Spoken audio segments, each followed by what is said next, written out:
की हर बड़ी खबर। आइए देखते हैं स्पीड न्यूज। और यहाँ पे पहली खबर दिल्ली से। दिल्ली में अरबपति बीएसपी नेता दीपक भारद्वाज की हत्या के मामले में सीसीटीवी फुटेज सामने आया है। इस फुटेज में आप देख सकते हैं कि गेट पर एक कार खड़ी है। दो युवक हथियार लहराते हुए गार्ड को हथियार दिखाते हैं। इसके बाद वो गेट से बाहर निकल जाते हैं। इस दौरान साइकिल पर सवार एक शख्स फोन पर कुछ बात करता हुआ दिख रहा है। और इस खबर पर ज्यादा जानकारी दे रहे हैं हमारे संवाददाता पुनीत त्रिपाठी। पुनीत, अब तक क्या सुराग हाथ लगे हैं सीसीटीवी फुटेज के बिना पर? देखिए, बेहद अहम सुराग है ये सीसीटीवी फुटेज दिल्ली पुलिस के लिए, और जो पूरा फुटेज है दिल्ली पुलिस लगातार खंगाल रही है। अगर इस फुटेज की हम बात करें जो अभी हम दिखा रहे हैं इस फुटेज में जो दो शख्स हैं वो हैं, उनमें से एक गार्ड की तरफ अपना जो पिस्टल है वो लहरा रहा है और उसको गेट खोलने के लिए कह रहा है। दूसरा शख्स जाके खुद गेट खोल रहा है। कार के अंदर कितने लोग हैं ये अभी साफ नहीं है, और जिस तरीके से इन लोगों की बॉडी लैंग्वेज है उससे साफ लगता है कि जो कोई भी गाड़ी में है उनको एक तरीके से एस्कॉर्ट करने की ये कोशिश भी कर रहे हैं। गाड़ी आई है, इसको फॉलो किया है, फिर जब गाड़ी गेट से बाहर निकल रही है उस दौरान भी एस्कॉर्ट करने की कोशिश हो रही है। तो एक ये भी संभावना है कि जो लोग भी अंदर बैठे हुए हैं हो सकता है कि जो भी ये दो लोग बाहर हैं उनका कोई साथी हो या बॉस टाइप का कोई शख्स हो जो अंदर बैठा हो, लगातार उसको भी एक तरीके से एस्कॉर्ट करके लेकर के जा रहे हैं। फिलहाल जो पूरी फुटेज है उस पूरी फुटेज को दिल्ली पुलिस खंगाल रही है, इन लोगों की पहचान कर रही है, और कार की पहचान हो गई। जो नंबर प्लेट लगाया गया है वो नंबर प्लेट फर्जी पाया गया है। जी पुनीत, तमाम जानकारी के लिए आपका बहुत बहुत शुक्रिया। अरबपति नेता की हत्या। दिल्ली के राजौरी इलाके में 3 हमलावरों ने एक रिजॉर्ट में घुसकर बीएसपी नेता दीपक भारद्वाज की गोली मारकर हत्या कर दी। पुलिस के मुताबिक कार में सवार 3 लोग नितेश नाम के फार्म हाउस में पहुंचे और उन्होंने शादी के लिए जगह की बात की। पुलिस का कहना है कि इन लोगों ने दीपक भारद्वाज पर पॉइंट ब्लैंक रेंज से गोली चलाई। अस्पताल पहुंचने पर डॉक्टर्स ने दीपक को मृत घोषित कर दिया। गोली उनके सिर और सीने में लगी थी। इस हमले में एक और शख्स जख्मी हुआ है। सीसीटीवी से सुराग। अरबपति बीएसपी नेता दीपक भारद्वाज की हत्या के मामले में पुलिस ने सीसीटीवी से अहम सुराग मिलने का दावा किया है। पुलिस कमिश्नर नीरज कुमार के मुताबिक हमलावर दिखने में पहलवान जैसे थे। उनका कहना है कि मौका वारदात पर लगे सीसीटीवी फुटेज के आधार पर हमलावरों की तलाश की जा रही है। पुलिस को सीसीटीवी से हमलावरों की स्कोडा कार का भी सुराग मिल गया है। पुलिस कमिश्नर को उम्मीद है कि कातिल जल्द ही पकड़े जाएंगे। दीपक भारद्वाज की मिल्कियत। 2009 में बीएसपी के टिकट पर लोकसभा का चुनाव लड़ने वाले दीपक भारद्वाज उस वक्त 600 करोड़ से ज्यादा संपत्ति के मालिक थे। 62 साल के दीपक भारद्वाज का रियल एस्टेट, होटल और शिक्षा के क्षेत्र में करोड़ों का निवेश है। दीपक का दिल्ली के द्वारका में शिक्षा भारती पब्लिक स्कूल है। हरिद्वार में दीपगंगा नाम से एक टाउनशिप प्रोजेक्ट भी है। इसके अलावा दिल्ली गुड़गांव एक्सप्रेसवे पर एक होटल और देश के कई शहरों में कंस्ट्रक्शन फर्म भी है। पुलिस को संपत्ति विवाद का शक। दिल्ली के अरबपति बीएसपी नेता की हत्या के इस केस में पुलिस संपत्ति विवाद के एंगल से भी जांच कर रही है। जांच में पुलिस को पता चला है कि दीपक भारद्वाज का अपने ससुराल वालों से संपत्ति को लेकर लंबे वक्त से विवाद चल रहा था। चश्मदीदों को बताया स्कोडा कार के नंबर की जब पुलिस ने जांच की तो वो फर्जी निकला। पुलिस इसे सुनियोजित सुपारी किलिंग का मामला मानकर चल रही है, लेकिन फिलहाल वो किसी ठोस नतीजे पर नहीं पहुंची है। हत्या पर सियासत। बीएसपी के अरबपति नेता दीपक भारद्वाज की हत्या के मामले में बीजेपी ने दिल्ली सरकार और पुलिस पर निशाना साधा है। बीजेपी नेता राजीव प्रताप रूडी का कहना है कि दिल्ली अपराध की राजधानी के रूप में सामने आ रही है। उनकी मांग है कि केंद्र सरकार को दिल्ली में बढ़ते अपराध पर सख्त कदम उठाने चाहिए। बीजेपी विधायक सत्य प्रकाश के मुताबिक दीपक भारद्वाज की हत्या ने साबित कर दिया है कि दिल्ली पुलिस कितनी कमजोर है। पति पर हत्या का आरोप। राजधानी दिल्ली के कड़कड़नुमा इलाके में एक शख्स पर अपनी पत्नी की हत्या करने और ससुर को गोली मारकर घायल करने का आरोप लगा है। पुलिस के मुताबिक पवन कुमार नाम के शख्स ने कड़कड़नुमा मेट्रो स्टेशन के पास अपनी पत्नी को गोली मार दी और साथ में चल रहे अपने ससुर पर भी फायर किया। पत्नी की मौत हो गई, वहीं घायल ससुर का अस्पताल में इलाज चल रहा है। पुलिस के मुताबिक आरोपी पति मौके पर ही बंदूक को छोड़कर फरार हो गया। पुलिस फिलहाल हत्या के पीछे पारिवारिक वजह बता रही है। आईपीएल मैचों में श्रीलंका के खिलाड़ियों को नहीं खेलने देने की जयललिता की मांग रंग लाई है। आईपीएल ने जयललिता के दबाव में झुकते हुए ऐलान किया है कि चेन्नई में होने वाले आईपीएल मैचों में कोई भी श्रीलंकाई खिलाड़ी नहीं खेलेगा। आईपीएल कमिश्नर राजीव शुक्ला के मुताबिक आईपीएल की प्राथमिकता श्रीलंका के खिलाड़ियों को सुरक्षा देना है। इससे पहले तमिलनाडु की मुख्यमंत्री जयललिता ने प्रधानमंत्री को चिट्ठी लिखकर श्रीलंकाई खिलाड़ियों के चेन्नई में खेलने पर रोक लगाने की मांग की थी। यूपीए ने फेंका पासा। यूपीए में बिखराव से बेहाल केंद्र सरकार ने नीतीश को लुभाने के लिए बिहार को विशेष राज्य के दर्जे पर शर्तें बदलने के संकेत दिए हैं। सूत्रों के मुताबिक केंद्र पिछड़े राज्य के लिए जरूरी शर्तों में बदलाव की तैयारी कर रहा है। इसका सीधा फायदा बिहार को मिलेगा। डीएमके के समर्थन वापसी के बाद इस बदलाव को अहम माना जा रहा है। डीएमके के टूटने के बाद कांग्रेस एक ऐसे सहयोगी की तलाश में है जिनके पास 20 से ज्यादा सांसद हो। जेडीयू ने किया स्वागत। केंद्र की तरफ से बिहार को विशेष राज्य का दर्जा दिए जाने के संकेत मिलने पर जेडीयू नेताओं ने खुशी जाहिर की है। मुख्यमंत्री नीतीश कुमार ने कहा है कि विशेष राज्य की उनकी मुहिम रंग ला रही है और इसमें कोई राजनीतिक मायने नहीं देखने चाहिए। जेडीयू नेता शिवानंद तिवारी ने इसे सिर्फ बिहार ही नहीं बल्कि पिछड़े वर्ग के सभी लोगों की लड़ाई करार दिया। वहीं साबिर अली ने इसे हक की लड़ाई बताते हुए केंद्र से इस पर जल्द मुहर लगाने की मांग की। बीजेपी का कांग्रेस पर वार। बिहार को विशेष राज्य का दर्जा मिलने के संकेत के बाद बीजेपी ने कांग्रेस पर राजनीति करने का आरोप लगाया है। बीजेपी नेता राजीव प्रताप रूडी के मुताबिक बिहार को पिछड़ा राज्य न कहकर वंचित राज्य कहा जाना चाहिए। रूडी के मुताबिक अगर कांग्रेस सत्ता में बने रहने के लिए ऐसा कर रही है तो उसकी सोच गलत है। गिरिराज सिंह के मुताबिक बिहार को विशेष राज्य का दर्जा कांग्रेस का राजनीतिक स्टंट है और ये सिवाय ब्लैकमेलिंग के कुछ और नहीं। संजय दत्त को बचाने की मुहिम। सुप्रीम कोर्ट के पूर्व जज मार्कंडेय काटजू की पहल के बाद अब सभी दलों के नेता संजय दत्त को माफी के समर्थन में उतर आए हैं। कांग्रेस के नेता राशिद मसूद ने कानून के प्रावधान का हवाला देते हुए संजय दत्त को माफ किए जाने की वकालत की। जेडीयू नेता साबिर अली ने भी संजय दत्त के अब तक के रिकॉर्ड को साफ सुथरा बताते हुए माफी की अपील की, तो वहीं एनसीपी के तारिक अनवर ने भी संजय दत्त को माफ करने की मांग की। इससे पहले बीजेपी नेता शत्रुघ्न सिन्हा ने सोमवार देर रात संजय के घर जाकर उनसे मुलाकात की। संजय दत्त की माफी का विरोध। वकील आभा सिंह ने महाराष्ट्र के राज्यपाल को चिट्ठी लिखकर संजय दत्त की सजा माफ नहीं करने की अपील की है। आभा सिंह ने राज्यपाल से मार्कंडेय काटजू की चिट्ठी को खारिज करने की मांग की है। आभा सिंह ने लिखा है कि संजय की सजा माफ किया जाना जस्टिस काटजू की निजी राय हो सकती है, लेकिन अगर ऐसा होता है तो जनता में गलत संदेश जाएगा। आपको बता दें कि आभा सिंह ने ही हिट एंड रन मामले में सलमान खान की कोर्ट में पेशी की मांग की थी। आजम खान का आडवाणी पर वार। यूपी सरकार में कैबिनेट मंत्री आजम खान ने मुलायम से इतर बयान देते हुए बाबरी कांड के लिए आडवाणी को दोषी करार दिया है। आजम ने आडवाणी को बाबरी विध्वंस का दोषी करार देते हुए कहा कि समाजवादी पार्टी का एनडीए से समझौते का सवाल ही नहीं उठता। आजम ने कहा कि आडवाणी कभी तो हिंदुत्व की बात करते हैं और कभी खुद को सेक्युलर बताकर जिन्ना की मजार पर माथा टेकते हैं। इससे पहले मुलायम सिंह और रामगोपाल यादव आडवाणी की तारीफ कर चुके हैं। राहुल की तरफदारी। कांग्रेस महासचिव दिग्विजय सिंह ने पार्टी उपाध्यक्ष राहुल गांधी को प्रधानमंत्री पद का उम्मीदवार करार दिया है। दिग्विजय सिंह ने कहा कि राहुल गांधी ने प्रधानमंत्री बनने से कभी मना नहीं किया है। दिग्गी के मुताबिक अगर देश की जनता चाहेगी तो राहुल एक दिन पीएम जरूर बनेंगे। उधर बीजेपी नेता राजीव प्रताप रूडी के मुताबिक बीजेपी पहले से ही कहती आ रही है कि प्रधानमंत्री देश नहीं चला रहे बल्कि 10 जनपद चला रहा है।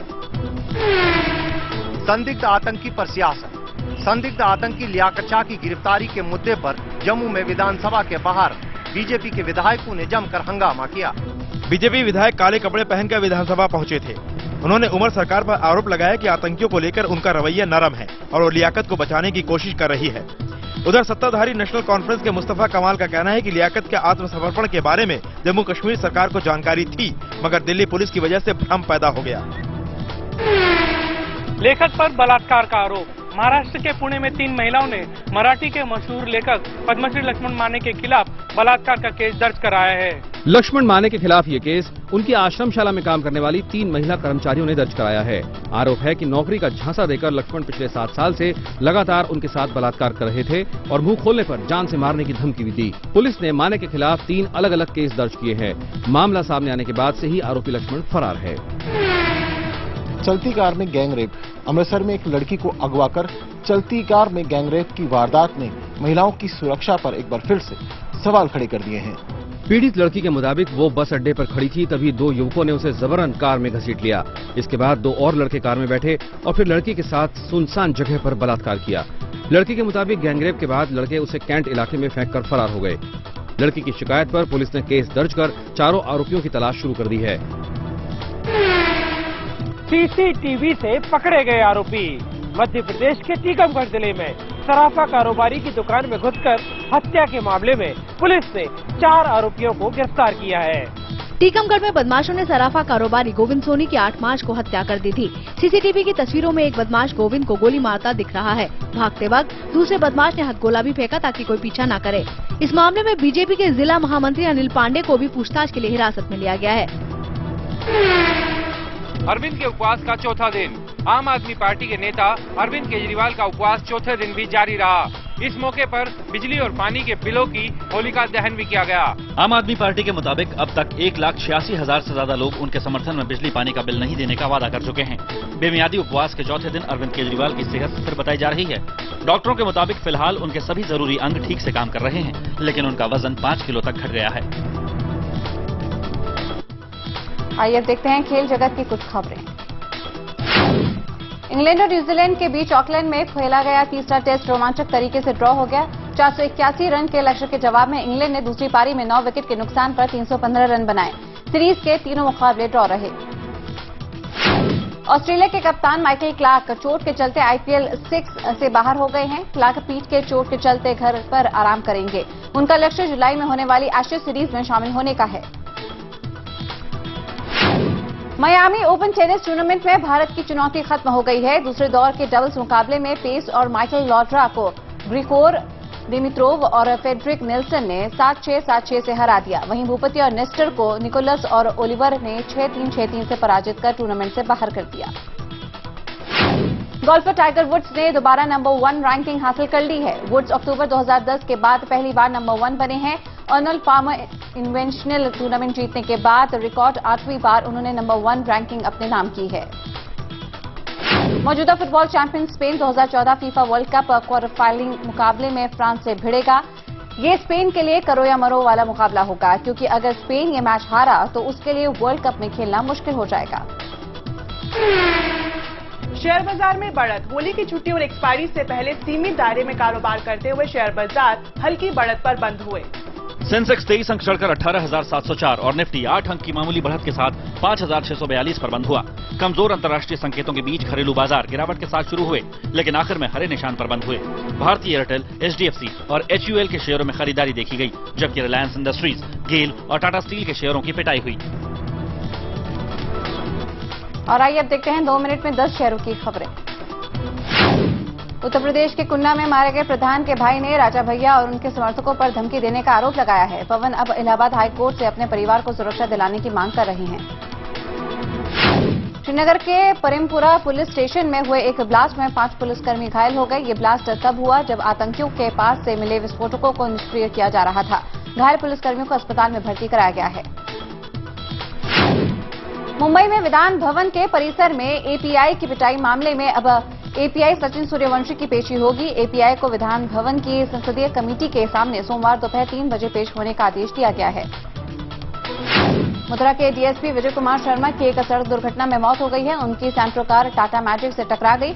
हादसे में डीएसपी की मौके पर ही मौत हो गई। उत्तर प्रदेश के डीजी पर पैसा लेकर पोस्टिंग करने का आरोप लगाने वाले डीएसपी की मौत को संदेह की नजरों से देखा जा रहा है। बठिंडा में ऑल्टो कार में एक महिला की लाश मिली है। महिला विवाहिता बताई जा रही है। फिलहाल पुलिस हत्यारे का सुराग लगाने की कोशिश कर रही है।